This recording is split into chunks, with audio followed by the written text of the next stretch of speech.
salaamaaleykum ami fidèle internet de Bamba Pro dal leen ak jàmm tey nag ñoo ngi seet ki nga xam ne mooy monsieur Abiboulaye Diagne nekk censeur lycée Plan Jaxaay nekk tamit ki nga xam ne géographe ak membre du cadre du Pastef censeur maa ngi lay nuyu. ñu ngi lay fay Bamba. Bamba la nga nuyoo ak mbokk yi rek seetaan si Bamba Production. waaw maa ngi lay nuyu ñëpp ñi ñuy déglu ñi ñuy seetaan di leen gërëm di vraiment jéggalu aussi Bamba parce que depuis un bon moment waroon nañu mën a accordé waat beneen interview mais ñàkk jot surtout que ñu rappeler que ni on est censeur de lycée c'est pas un métier facile donc même quand on parle bu ñuy wax vacances sax vacances yi doo ko dund ndax da ngay préparer année scolaire déwén nekk ci emploi du temps yi nekk ci liste yi réorganisation waaw maa ngi jéggalu bu baax te di féliciter vraiment engagement wu nit ñi par rapport au projet merci beaucoup. censeur li nga xam ne moom mooy lycée Plan Jaxaay ñu dégg ci ay kàddu yi nga xam dañ koy déloger daal di koy tëj ñu bëggoon nga ñëwoon ci loolu ñu am gën a am ay leeral. merci lycée Plan Jaxaay saa yuñ ko déggee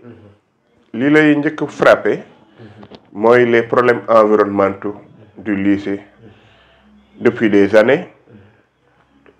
évidemment projet yi yu bare tegu na fi macha allah maintenant récemment au cours de l'année comme que vraiment population bi jógoon nañu APE bi jóg nous tous ñu jóg pour régler le problème du lycée ci la récemment le ministre de l'éducation nationale engagé wu avec toute son équipe à travers la direction de la constitution scolaire avec ses conseillers et tout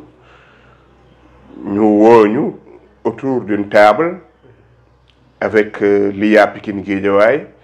ñu ñëpp ñu toog waxtaan ci ay solutions yu nga xamante ni moom la ñu war a jël pour déloger le lycée Plan Jaxaay récemment donc dans ces derniers jours wax nañ ni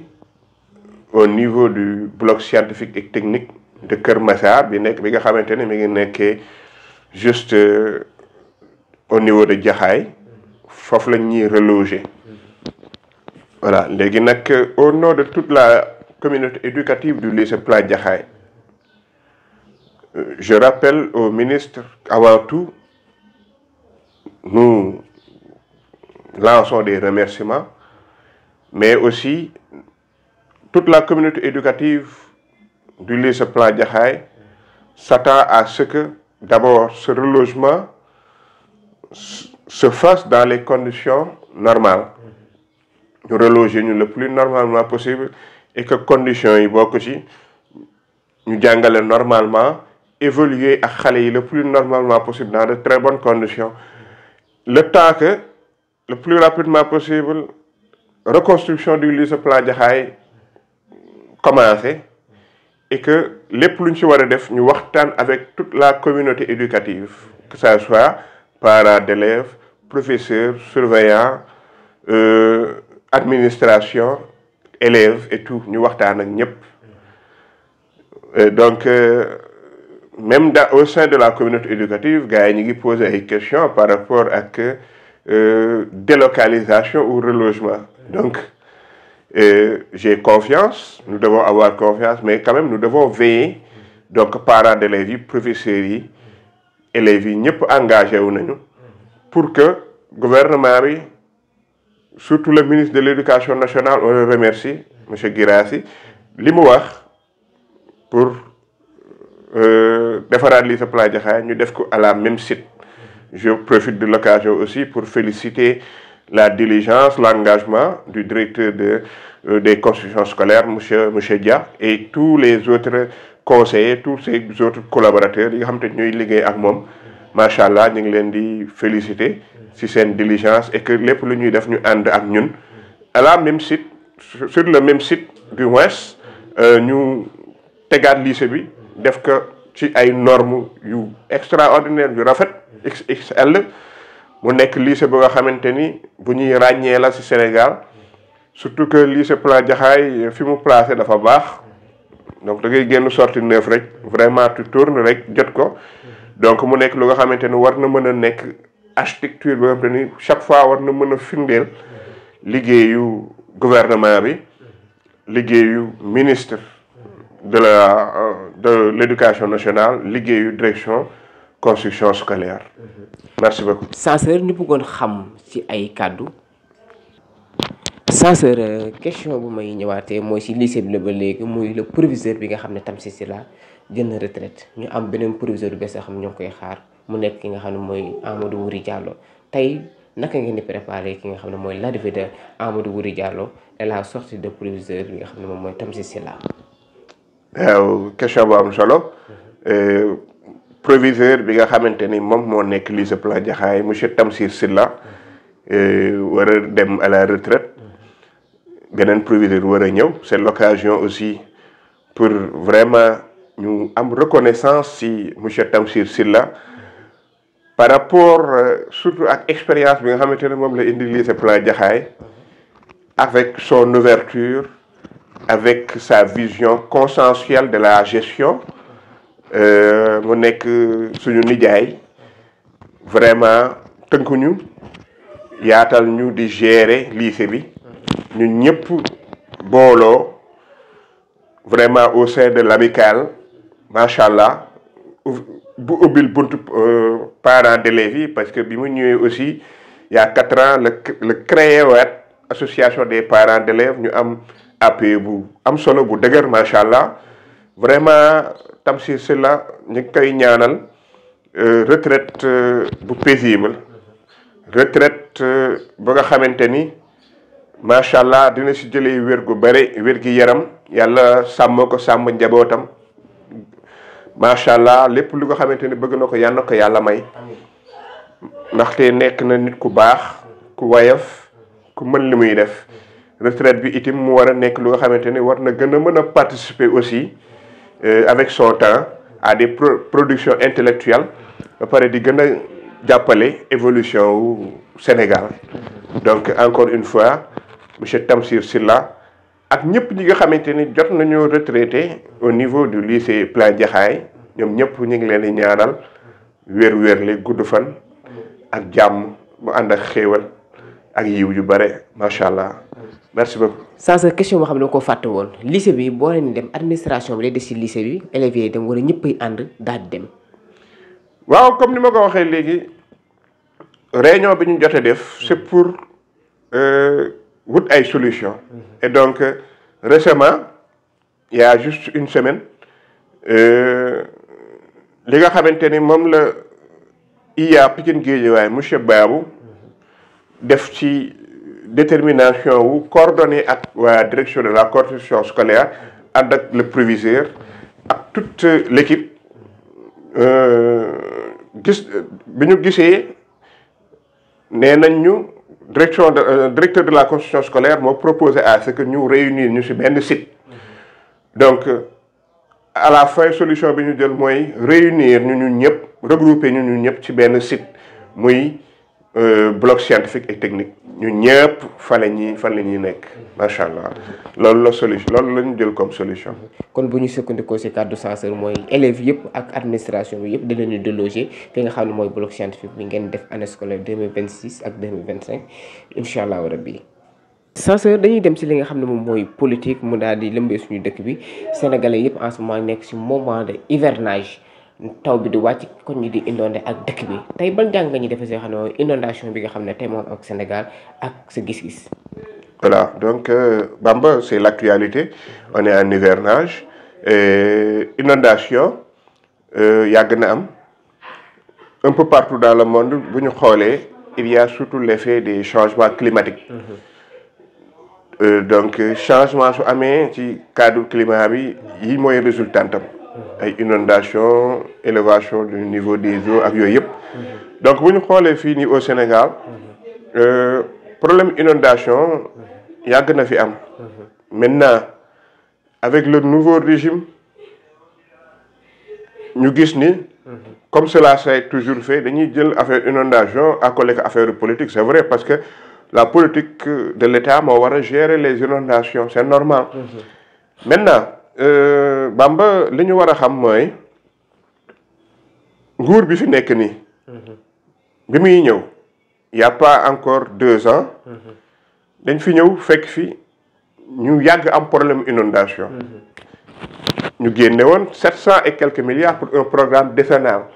contre les inondations teewul problème inondation ñi ngi continuer am ba léegi donc là il y a point d'interrogation fan la 700 et quelques milliards yooyu dugg programme décennal de lutte contre les inondations li xew instant yi nii ñuy wane un peu partout zones yi am des zones inondables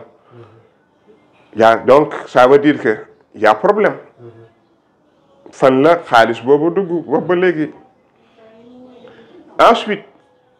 j'ai pas de doute sur la façon de gestion de monsieur Tidjane Dièye le ministre mais aussi ñi nga xamante ne ñoom ñoo nekk direction des inondations directeur Madické Cissé ñooñu ils font ce qu'ils peuvent matin midi soir ñu ngi ci ndox yi liggéey fu nekk ci Sénégal ñu ngi fay dem taluñu noppalu muy nawet ak au contraire période nord chaque instant ñu ngi dans des voyages un peu partout ils font bien leur travail ils sont déterminés engagés maintenant nag duñu ñëw y a même pas 2 ans fekk fi ay problèmes yi nga xam te ni mi ngi fi depuis des années et des années ba pare gars yi génne woon 700 et quelques milliards pour régler un problème régler wuñu ko après ñu ñëw ñu ni nguur gi la non inondation metti na et tout mais quand même il faut que ñu situer responsabilité yi donc y a aussi un problème inondation yi politique bi war na ko gérer mais aussi il y a le comportement des gens parce que tey suñu nee Parcelles Assainies exemple Parcelles Assainies c'est donc des parcelles qui ont un assainissement ba pare ñu gis ni Parcelles Assainies une grande partie dafa inondée donc il y a à se poser des questions est-ce que Parcelles Assainies c'est normalement assaini est-ce que assainissement bi ñu fa def normal na et que aussi est-ce que zone yi nga xamante ne assainir nañ ko est-ce que évidemment amul benn comportement wu nit ñi bu nga xamante ne mooy fatt yooyu et tout yooyu lu jar a xool la aussi en tout cas gouvernement mi ngi def li mu war a def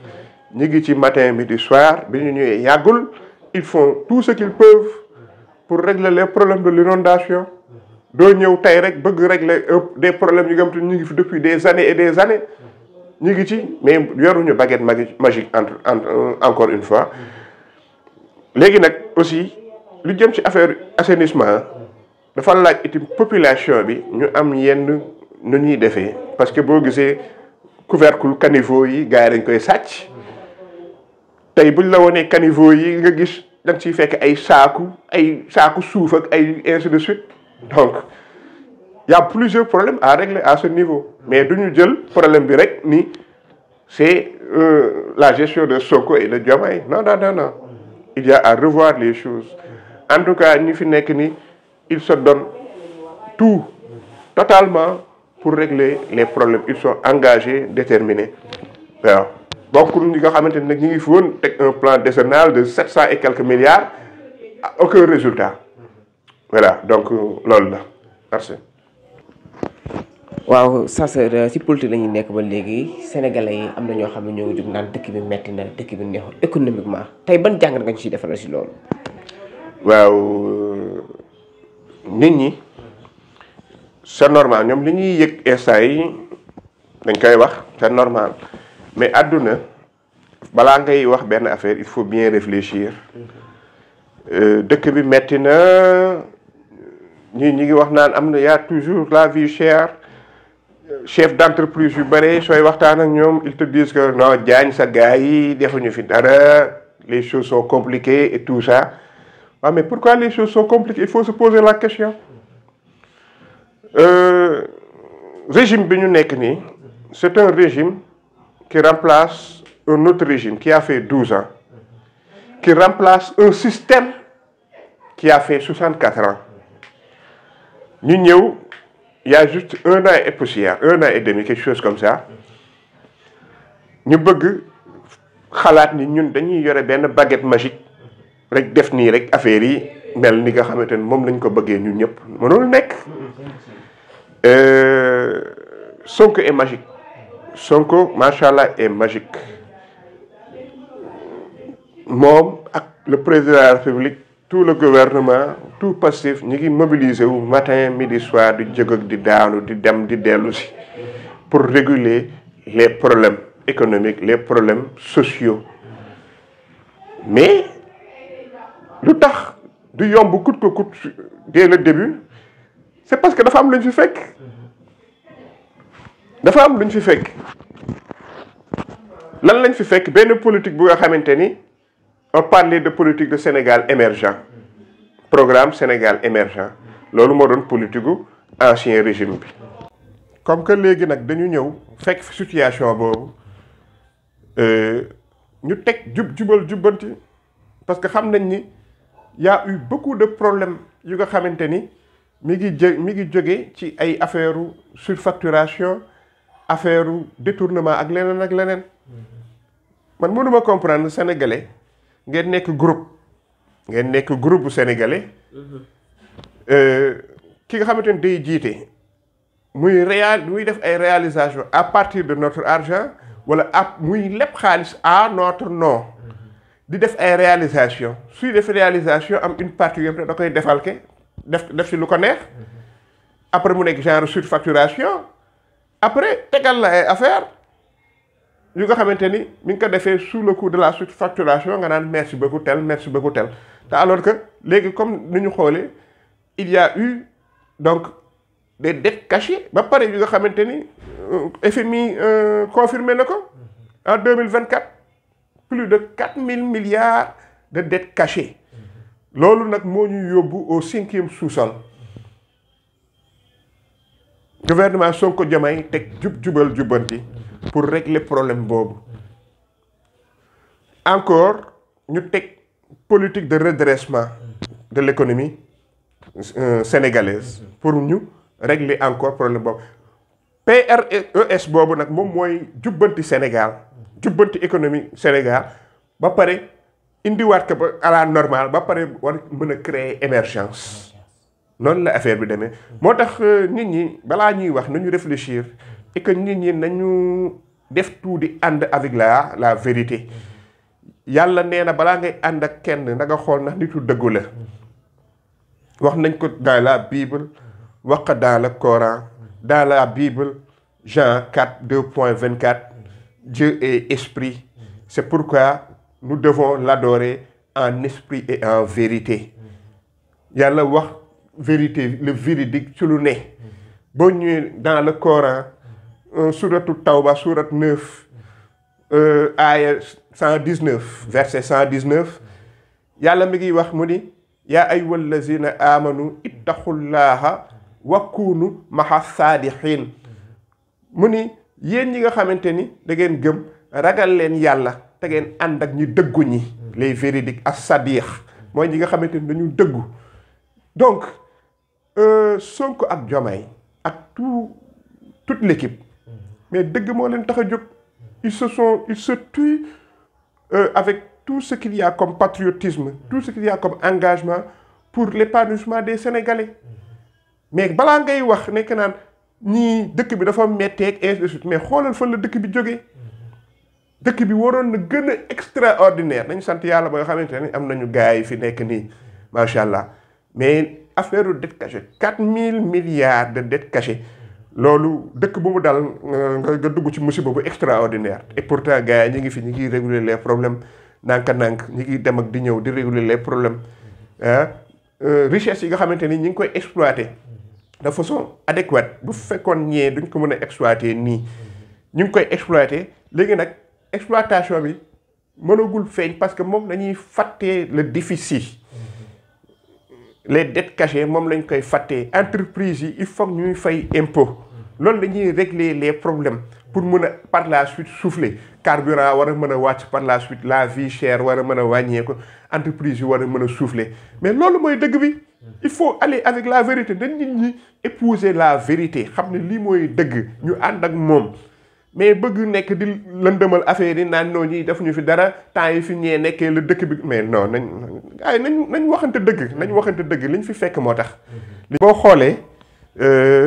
même entreprise yi ñi ngi ñafe bu baax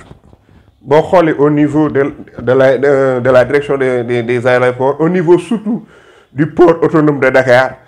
machallah le directeur général Wade Diouf Bodian il est en train de faire un travail extraordinaire sans tambour ni trompette donc ñi ngi liggéey nit ñaa ngi liggéey pour ce redressement waaw redressement nag suñ ko waxee yombul transition la on est en transition du ñu tëb rek yor benn baguette magique def nii affaire yi kii réglé wu balaa ñuy xool problème bi balaa ñuy xool ni problème am na nañ xool problème bi fan la jógee ba pare ñu situer les responsabilités merci beaucoup Sanseur démb li nga xam ne moom mooy Abass Fall nekk na maire Dakar gërë na Barthélémy Dias ki nga xam mooy borom Dakaru léegi Abass borom Dakar tey loolu ban jàng nga ci defal waaw noonu la Bamba àdduna moo mel noonu ak surprise amul parce que Dieu est juste Dieu est juste août 2023 la ñu teggi Abass Fall pour indi la dame Mbengue août 2025 yàlla wane boppam rek donc leçon bi si àdduna war a jële mooy que ni àdduna soo nee da ngay ànd ak nit na ànd bi dëggu ku nekk respecté moroomam et ku nekk yéene moroomam li mu yéene boppam ak Sonko dafa yéene woon waa ji jàmm ñu ànd ndeke am na ay affaire souterraine yu am heureusement yàlla wan ñu yoon wi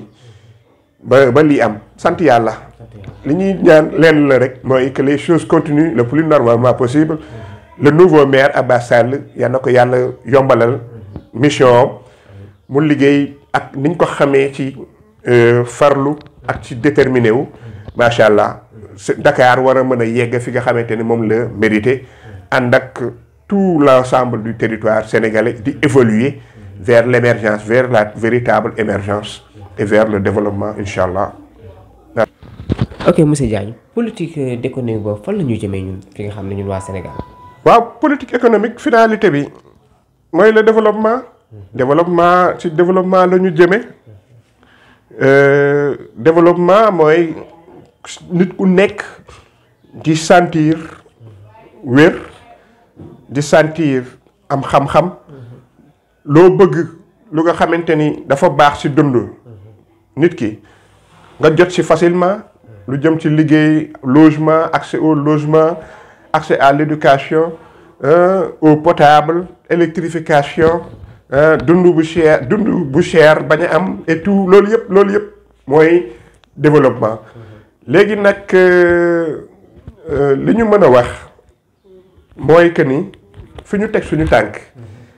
baax na ndaxte ñi ngi réguler gestion de l'État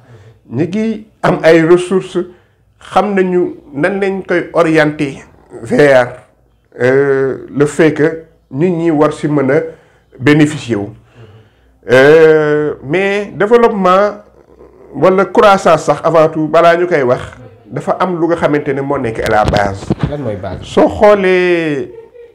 les grands économistes anglo-saxons ñoom boo gëstoo ci ñoom dañ lay wax expliquer la que ni nous avons toujours parlé de croissance avec le PNB avec le PIB nous avons parlé aussi de développement avec l'IDH, les niveaux de vie, les orientations économiques. Mais à la base de tout ça, il y a un point central qui est le comportement citoyen. C'est la citoyenneté qui doit accompagner ce processus pour aller vers la croissance, vers le développement. Donc Bamba foofu noonu li ñu fa war a mën a wax mooy que ni instant yi Sénégal bu dee croissance économique waruñoo jaaxal parce que leader yi ñuy am ak organigramme yi fi nekk déterminé nañu pour liggéey. mu des maintenant la population bi actuellement comme ni ma ko waxee am nañu comprendre mooy ñun ñii ñëpp ñun comprendre nañ que ni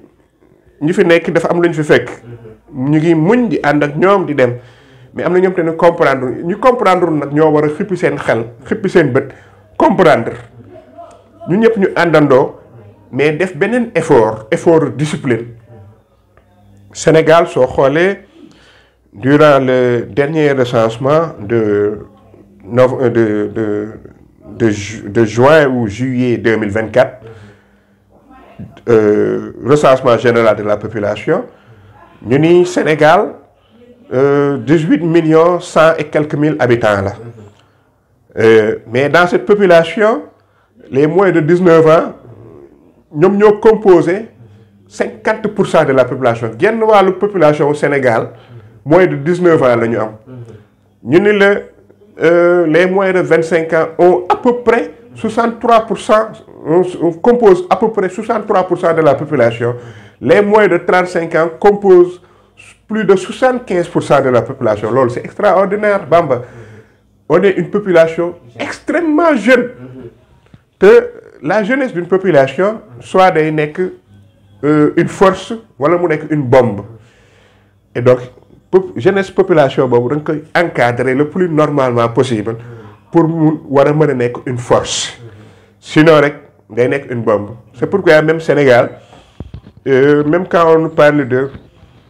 ministère de la jeunesse, des sports et de la culture, moi je me dis que les choses sont à revoir. Cette jeunesse-là n'est pas seulement une jeunesse sportive ou une jeunesse culturelle. C'est une jeunesse qui doit être guidée dans le sens du civisme, mais aussi dans le sens de la formation, dans le sens de l'emploi. Donc ça veut dire que li may proposer mooy qu'il y ait le ministère de la jeunesse, du civisme, de la formation et de l'emploi. Jeunesse bi surtout bu ñu leen encadrer le plus normalement possible. Le service direction service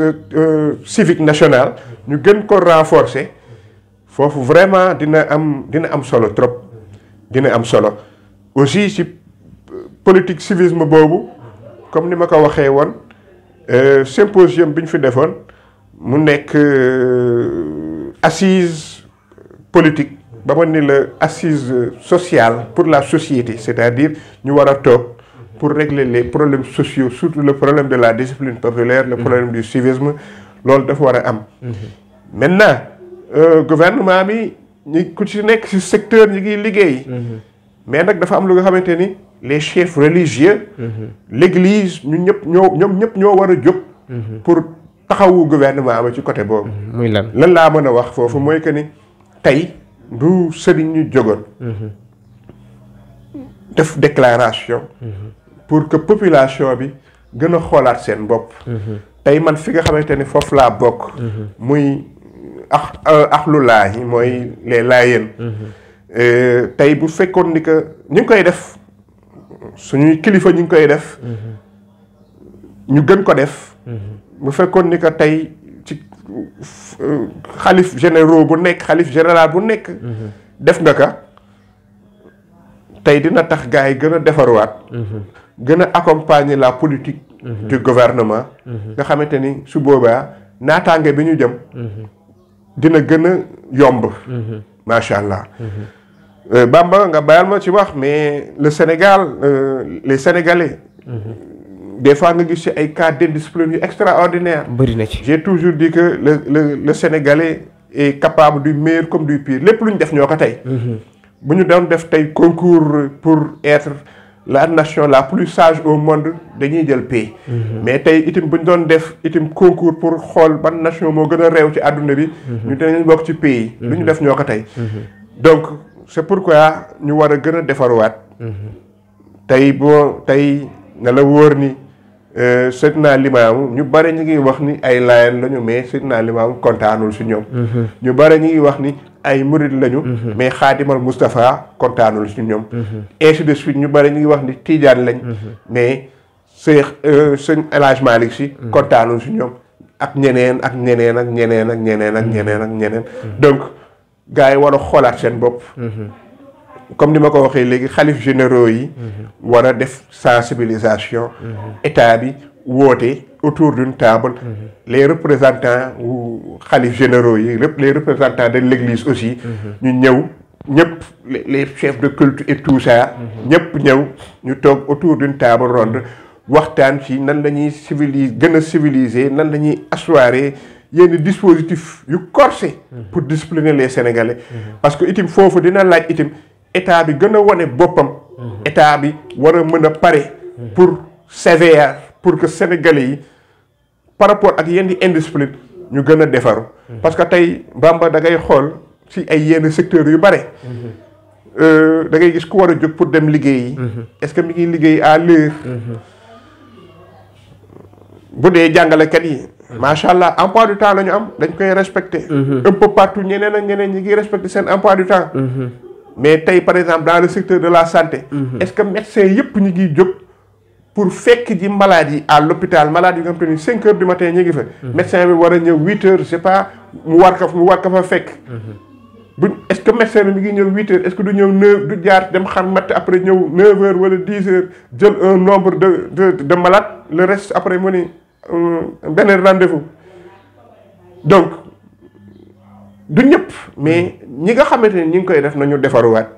ñu nekk dans le secteur du transport ñiy dawal bus yi ñi mais le secteur du transport c'est un secteur extraordinaire la gars yi xoolaat seen bopp la gars yi xoolaat seen bopp defaruwaat gën a tegu ci yoon macha allah te foofu ñu ngi lancer appel aux chefs religieux ñi nga xamante ni comme que le Sénégalais dafa bëgg religion Sénégalais dafa bëgg diine qu'il soit musulman ou chrétien ñun ñëpp dañu bëgg diine donc nag kilifa diine yi wax état bi guidé pour que réunion mën a am ñu waxtaan ci ay fàll yu wóor ci ay fàll yu sûr pour ñu waxtaanu nité waxtaanu civilité et état bi effort yi muy def mën a ànd ak ñoom après nga xamante ni facilement dañuy mën a yegg ci benn niveau de croissance après développement mën a ñëw. merci beaucoup. Censeur yéen kàddu ngay tàggatoo. waaw di tàggu rek ci li ñu paree léegi mooy di lancer appel kilifa diine yi pour ñu gën a jàppale politique bi nga xamante ni moom la Sonko ak Diomaye di def avec tout le gouvernement. ñu ànd ak ñun ñëpp vraiment di wax ak sénégalais yi pour ñu gën a defaru gën a taxaw et que sénégalais yi ñoom tamit ñu war a xam ni ñi fi nekk biñ fi ñëwee yàggul liñ fi fekk c'est extraordinaire ñu ngi koy lijjanti nag ñu ngi koy régler au jour le jour waaw ñuy wax di juger balaa ñuy juger nañu xippiwaat seen xel xippi seen bët xool ndax li ñuy wax tegu na ci dëgg wala teguwul ci dëgg ndax yàlla mi ngi leen di dégg te yàlla nee na ngeen ànd ak nit ñu dëggu ñi te na ngeen ànd ak dëgg donc loolu moo fi nekk donc encore une fois di waxaat rek félicitations à la direction de la construction scolaire pour que vraiment li nga xamante ni dañ koy def ci délogement ak reconstruction lépp ñu ànd seeg toute la communauté éducative du lycée Pala Jaxaay ñu liggéey ba normal Sénégal yal na fi yàlla dolli jàmm Sénégal yal na fi yàlla dolli naataange dolli xéewal ñun ñëpp yal nañu yàlla dolli wér ak wér le dolli jàmm dolli xéewal jërëjëf Bamba.